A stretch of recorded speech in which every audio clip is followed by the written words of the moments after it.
ဒါကတော့အန်ကူလို့ဖို့အတွက်ပထမဦးဆုံးဒါကစုံဥကိုပြုတ်ပြီးသားနဲ့ကောင်းကြီးမုံနဲ့နေတာကအခုကအန်ကူရဲ့အယောင်အနီရောင်ထွက်ဖို့အတွက်ကို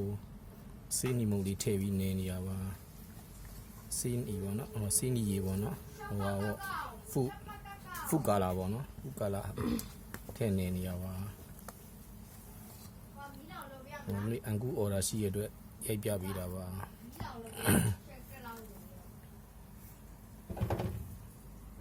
ဒါတော့အန်ကူးမုံထဲမှာထည့်မဲ့ပဲယူလေးတွေပါပဲယူလေးတွေအချိန်နဲ့အလေးချိန်နဲ့လုပ်ပြီးတော့အလုံးလေးတွေလုပ်ပေးထားတာပါ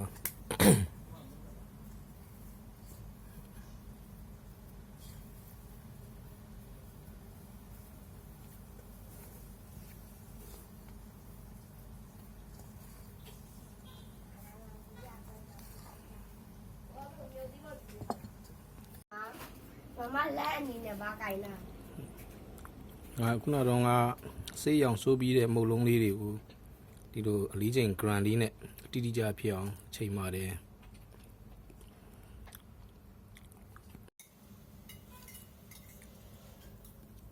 ဟုတ်ဒါလေးကတော့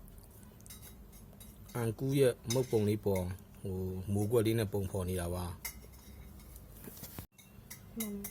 ရဟုတ်ရရမကြသေးခဏ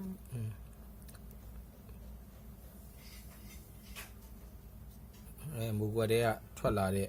မုတ်လုံးလေးကိုဒီငပြောရွက်လေးနဲ့သုံးပါတယ်ငပြောနဲ့သုံးပြီးတော့ငပြောရွက်လေးပေါ်မှာတင်ပြီးွားရင်ဒါအခုပေါင်းဖို့အတွက်ဒီပေါင်းဦးတယ်ပေါ့နော်ပေါင်းဦးတဲ့ဟိုမှာစီချက်နေပါတယ်ဒီနေ့ကအော်ဒါက